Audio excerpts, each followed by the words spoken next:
ओंकारं बिन्दुसंयुक्तं नित्यं ध्यायन्ति योगिनः कामदं मोक्षदं चैव ओंकाराय नमो नमः।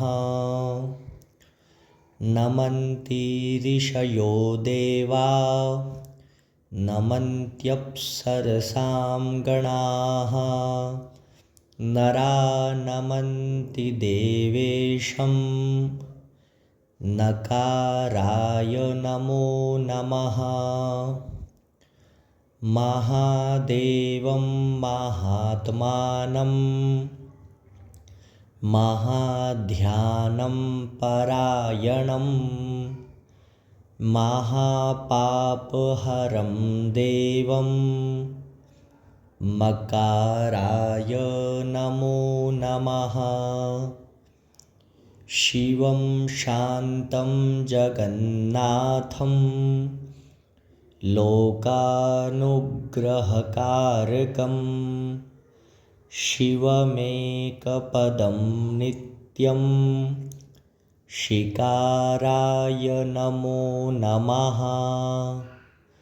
वाहनं वृषभो यस्य वासुकिः कण्ठभूषणं वामे शक्तिधरं वेदं वकाराय नमो नमः।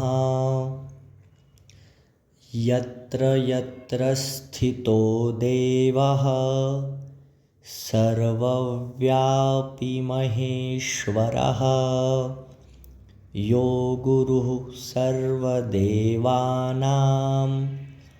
यकाराय नमो नमः।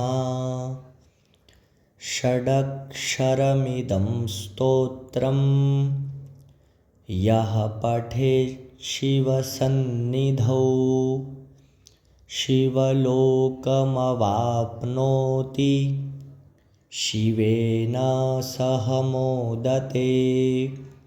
षडक्षरमिदं स्तोत्रं यः पठेत् शिवसन्निधौ शिवलोकमवाप्नोति शिवेन सह मोदते।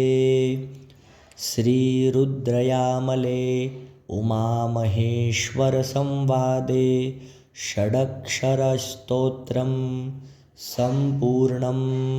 शिवार्पणमस्तु।